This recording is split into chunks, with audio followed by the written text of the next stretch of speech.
Good. Well, hello. Welcome to this course, which will focus on the alchemical myth of Leda at Leonardo da Vinci and Sandro Botticelli's. We start right away with a short video. Hello. So today we are going to decode Pallas and the Centaur by Botticelli together.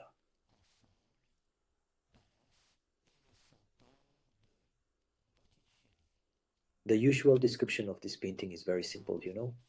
It's wisdom, chastity,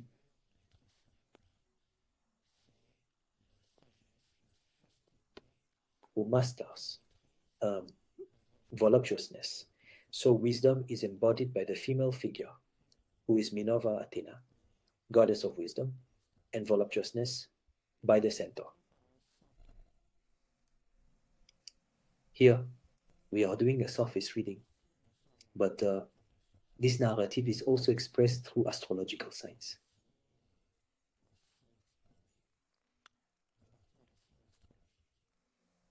The centaur, first and foremost, represents the sign of Sagittarius, well known for being a symbol associated with voluptuousness.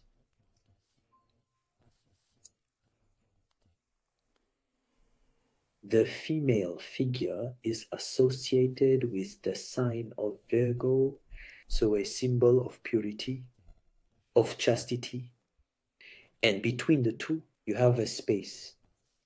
This space outlines the shape of a jar, so a jar that's not very pretty, huh?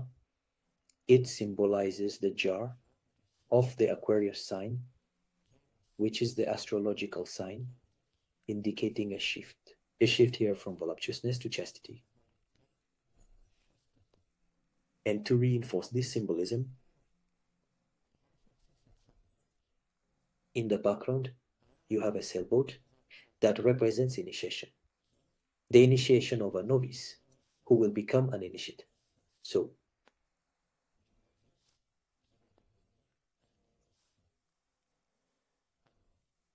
the outline of the jar, you see, is really Aquarius's jar. It's the sign pouring water that we now see in this image. So, as I said earlier, it's a shift. Well, you notice that in this layer, I did some painting to highlight the sign of Aquarius. So, the jar of Aquarius, you have a swan or the bird, the swan, which is attached to the bottom of the jar. This is the sign of Leda. The myth of Leda is the swan that symbolizes divine fertilization. A god, Zeus, who fertilizes a nymph, Leda. Botticelli associated the myth of Leda, which symbolizes a divine fertilization, with the sign of Virgo. This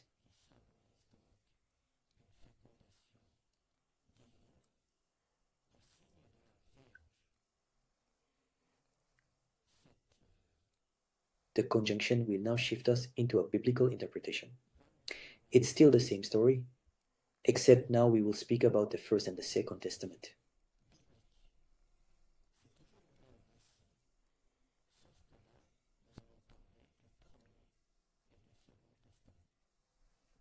Well, I think that now that you clearly visualize the jar, you also clearly see the green swan in the green fabric of the female figure. Well, the female figure symbolizes the New Testament. So Jesus, the Virgin Mary, who is before your eyes, and the symbolism of Leda indicates that she was fertilized. Mary, you know, the Virgin Mary, was fertilized by a god there. And so she must have a holy child, Jesus. The centaur symbolizes Judaism. That's the First Testament. And there, suddenly, you understand why there is the sign of Aquarius. Because in a Christian vision, that was Botticelli's. Well, there is a shift taking place, a big shift, which shifts from Judaism to Catholicism or Christianity. Everything becomes clear.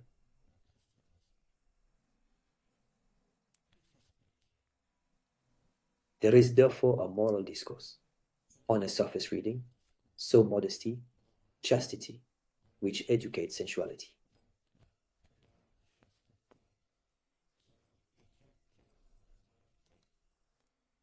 And then there's an astrological structure that induces a great shift. And finally, at the end, we discover that it is a religious narrative indicating a shift between Judaism, from Judaism to the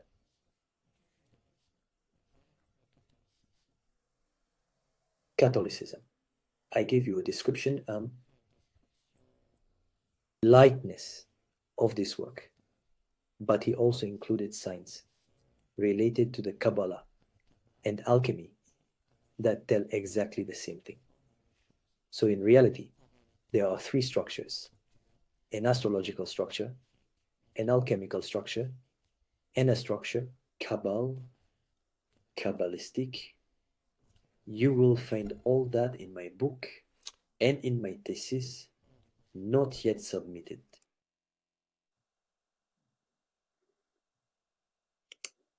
All right, so there you go. Well, it's in Italian. I wrote it in Italian for academics who asked me for more details. So here is the feminine figure. You recognize the sign of Leda here. So I am apparently the only one, or one of the few, to have discovered this sign. You will not find this in any painting book. So the swan is here. Here's the head, the body. And beneath the swan, you have a crescent. In fact, it is a crescent that is drawn, a crescent moon that is drawn by the garment. See, this crescent moon symbolizes the goddess Selene, the lunar goddess Selene, who is the goddess of maternity. Now, if you look closely at this crescent moon underneath, a swan comes out of it. A tree or a bush, whatever you prefer. And this bush obviously rises over the feminine figure and comes to crown the feminine figure. It is obviously about a sacred child born from divine conception. It is about Jesus. There you go. So we have seen that in this painting by Botticelli, the myth of Leda is used to signify a divine conception. We saw that there were also astrology, which actually tell the same story, and we understood that it was about a transition from Judaism to Catholicism, or from Judaism to Christianity. So it's a mix of mythologies. It starts with a mix of mythologies. Athena, goddess of wisdom, who seizes the centaur. And in fact, it also tells a biblical story.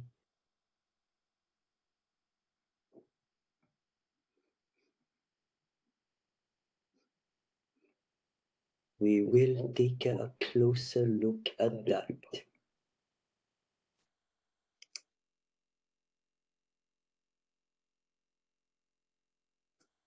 So I say I have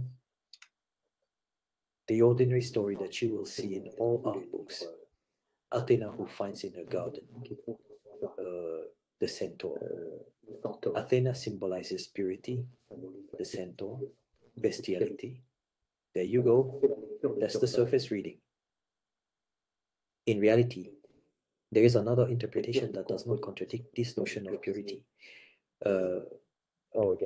This is the biblical reading, where one goes from a purity, Judaism, which transforms in Christianity. There is also the surface. It's another layer again. Yes, it's like a millefeuille, where you have Sagittarius, which is embodied by the sign of Sagittarius, the astrological sign of Sagittarius, which is embodied by the centaur. Between the two, the outline, the swan, a jar, the jar of Aquarius, and the feminine figure embodies the sign of Virgo. Added to this is the sign you see there in green, which is hidden in the clothing. And below the swan, you see the pants. The garment forms a crescent. That's it. You've understood how Botticelli worked. Now we'll see that Leonardo da Vinci did pretty much the same thing.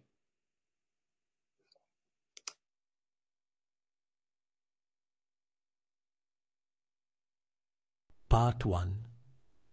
In a Christian reading, everything seems clear. Saint Anne, the mother of Mary, is sitting on a rock. Mary, her daughter, is placed on her lap.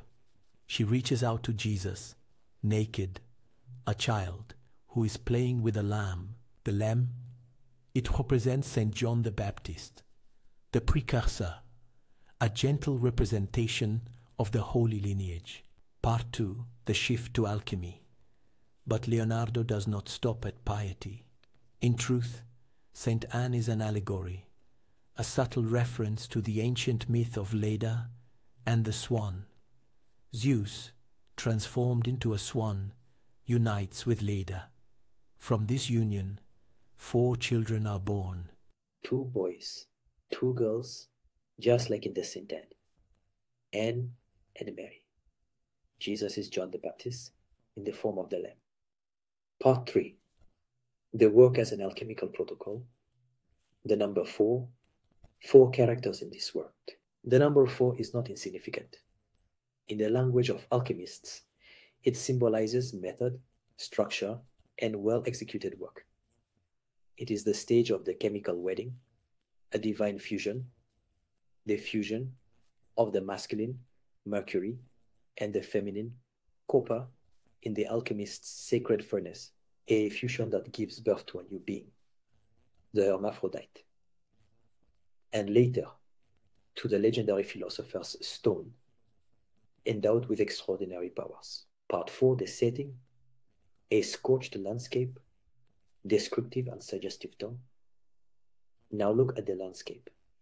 A desolate, rocky, arid ground, a ravine under St. Anne's feet, and in the distance, a blue lake, almost spectral.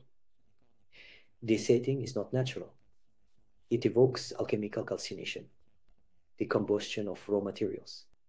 The ravine, an allusion to the extraction of metals, and the lake, mercurial water, the sacred residue of this mystical fusion. Part 5. The tree of knowledge. A tree remains alone, intact. The tree of knowledge, that of Eve, of the apple, but also that of the alchemists, hidden, indestructible knowledge. Part 6. Freud and the vulture. In 1919, the psychoanalyst Oscar Pfister believes he sees the vulture drawn in the folds of Mary's robe. Freud sees in it the trace of a traumatic childhood memory. But what if it was not a vulture? What if it was a swan? A symbol of the myth of Leda, part 7. The proof by Botticelli. Leonardo is not alone. Botticelli also hates swans in his works, in Minerva and the Centaur, in Mars and Venus, a beak, a wing, a body, concealed in the folds of a fabric. Leonardo knew this technique. The swan is the birth stage in the great alchemical work, just before the chemical wedding. Conclusion: the Saint Anne is not just a religious painting, it's a coded message that speaks of an alchemical fusion between a god and a human. The alchemical myth of Leda and the Swan, a double work, with one religious reading and the other meditative alchemical, where Christian faith meets the ancient science of meditative alchemy, where divine light intersects with the fires of the Atano, the alchemist's furnace, where Leonardo da Vinci's gaze still whispers to us, 5 centuries later, that art is an alchemist's secret.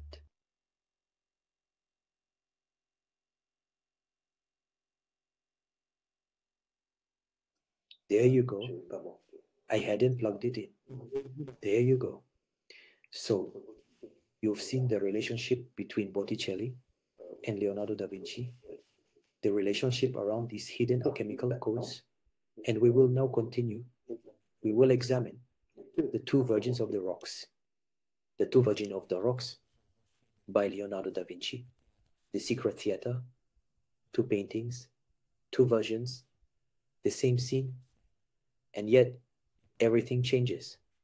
One is at the Louvre, the other at the National Gallery in London. Both signed Leonardo da Vinci, but behind the apparent beauty hides a spiritual and esoteric theater written for the initiated.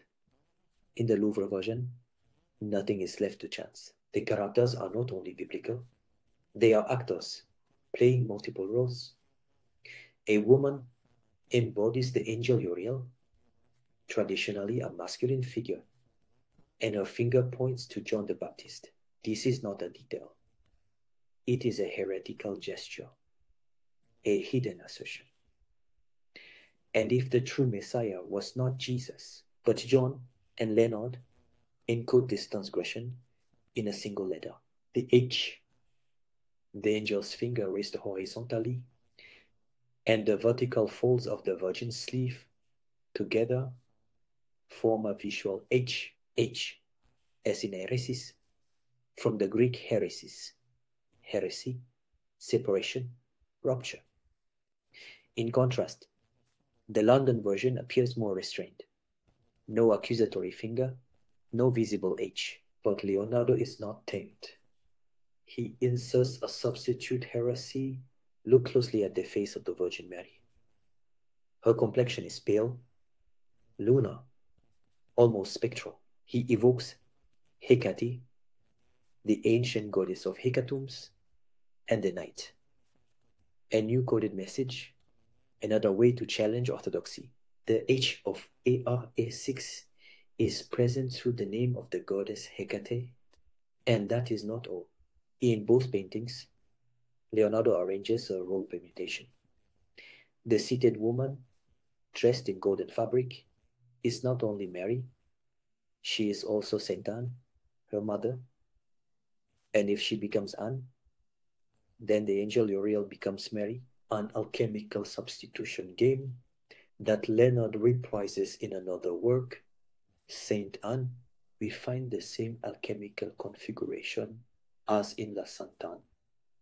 2 women, 2 boys, a reference to Leda's children. Myth of Leda is the swan that speaks to us of divine fertilization, which does not prevent heresy in the end. Was Leonardo da Vinci bipolar? The rocky ravine at the feet of the characters symbolizes mineral extraction. The scene becomes the alchemist's laboratory. They seek to fuse the masculine and the feminine there, Mars and Venus, iron and copper. This is what the alchemists call the chemical wedding. And here, Leonardo summons 2 great myths. The first, Leda, and the swan, a symbol of divine union. 4 children are born from this fusion, 2 girls, 2 boys, as in the painting. The second, Bacchus, god of wine, celebration, and protector of alchemists. Leonard sadly incorporates it into his works. His profile takes shape in the rock. Like the god Mercury and St. James, Bacchus guides the initiate in the mystical intoxication of the great alchemical work. He is a patron saint. Finally, the openings in the rock discreetly form the letters U and O, allusion to the Obi et Obi blessing, as if Leonardo opposed the sacred code of the church to that of the alchemical initiate. Conclusion: The Virgin of the Rocks is not just a painting to behold, it's a text to read, a ritual to decipher, an inverted role-playing game of hermetic symbols, of transposed myths, a painting that speaks to the eye but addresses the soul. With these two versions, Leonardo da Vinci holds up a mirror, a coded mirror, where each detail reveals a hidden truth, reserved for those who know how to read between the lines.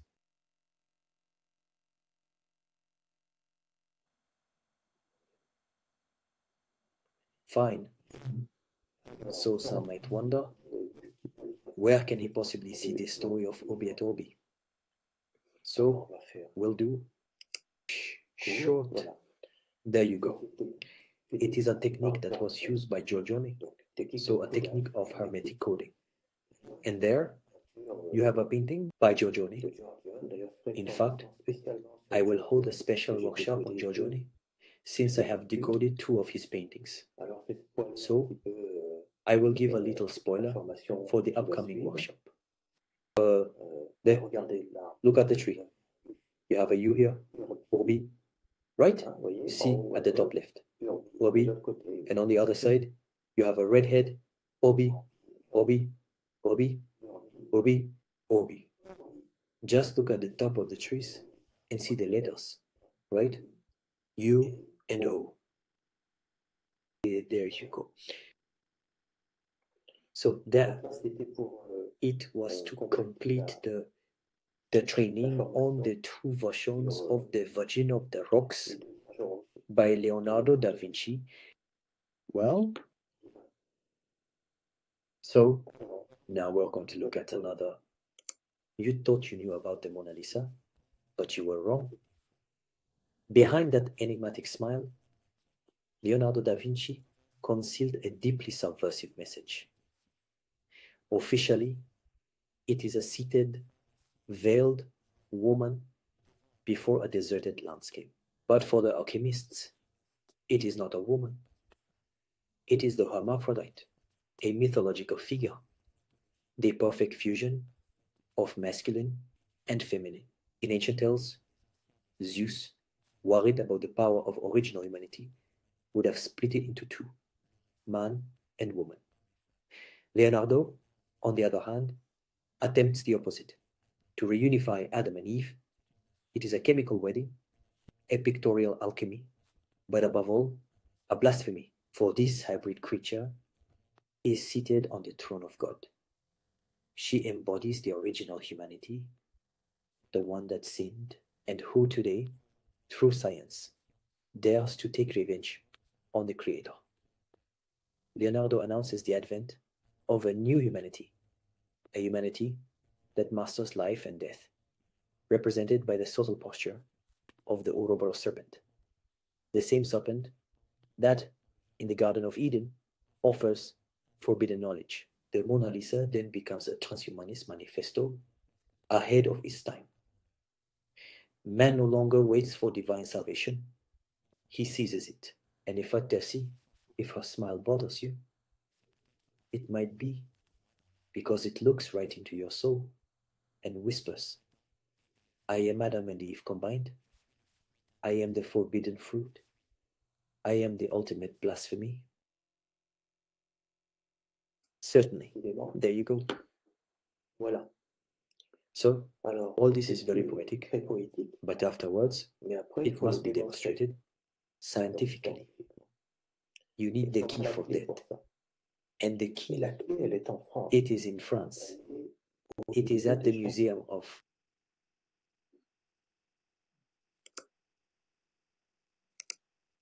Chantilly. Voilà. There you go. Here, I present to you Monna Vanna.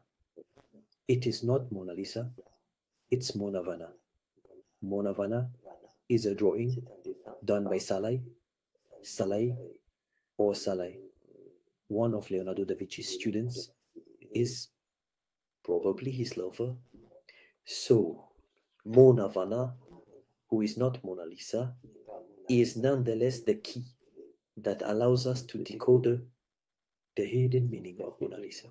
So, Monna Vanna, that's the name of this drawing. So, I will first decode the meaning of this image.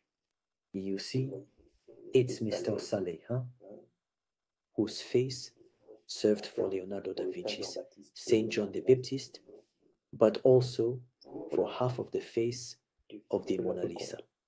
I think the other half was Madame Joconde, right? Joconde, Madame Joconde. And so he mixed the two drawings, the two faces, to get the face of the Joconde. And on this drawing, we can clearly see that there's a man, it's Saleh, Mr. Saleh, and he even made himself a chest. You see, a woman's chest. You see, a woman's chest. And he has the Ouroboros posture, that is the arms in a circle, like the Ouroboros serpent, which symbolizes rebirth through science. So he's in an Ouroboros posture. He is seated on what seems to be the same throne as Mona Lisa. So it is indeed a hermaphrodite. He drew himself as a hermaphrodite. So mixing the feminine principle with the masculine principle, that makes a hermaphrodite. All right. In the title, there is also Monna Vanna.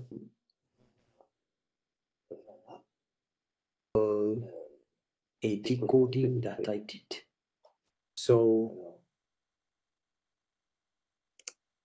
no, he does not want to. Wait, I'm going to remove that. There you go. There. Monna Vanna is a strange title for this drawing from Leonardo da Vinci's workshop. Monna Vanna may be a play on words, meaning my spring. Monna Vanna, my spring. Indeed, in La Vita Nuovo, in 1294, Dante Alighieri writes that love proclaims that Vanna means springtime, and that the name of Beatrice is love. Vanna therefore means primavera. What does primavera mean? Spring. There you go. So we decoded Vanna. Vanna, thanks to Dante Alighieri, a very great philosopher. Look it up on Wikipedia if you don't know him. Very great philosopher of the Renaissance. So now remains Mon. Well, Mon is French. It should be noted that at that time, the French language was a language of the European nobility. So Mon is a French possessive adjective, my, isn't it? It is contained in the name Monna, you see, which is associated here with Vanna. And that could mean my spring, my afternoon in Vera, my spring. So you understand that once Monna Vanna is decoded, the riddle, right, with a possessive adjective my and the word that follows, well, we already have the decoding key for the very title of Mona Lisa. All right, is everyone following? There you go.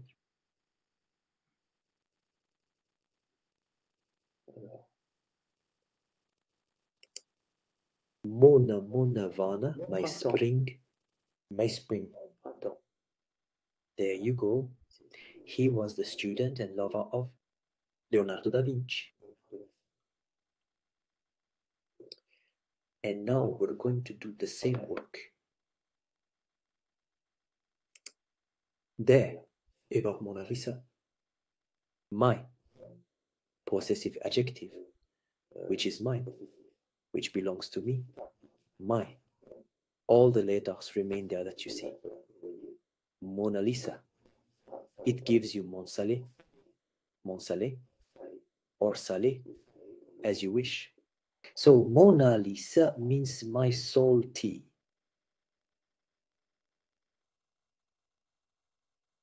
All right.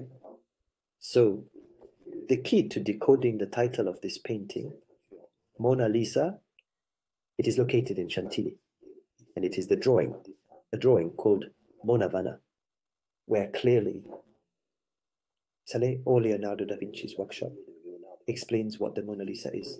The Mona Lisa is a hermaphrodite in the alchemical sense of the term, and in the mythological sense as well, meaning the union of feminine and masculine principles through science, the serious science of the time, alchemy, and everything that would follow. There you go.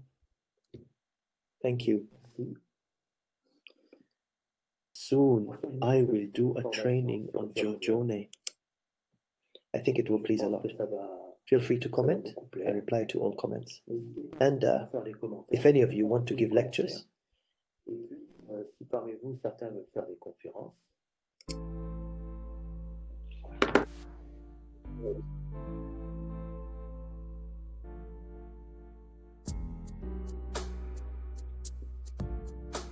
see you soon.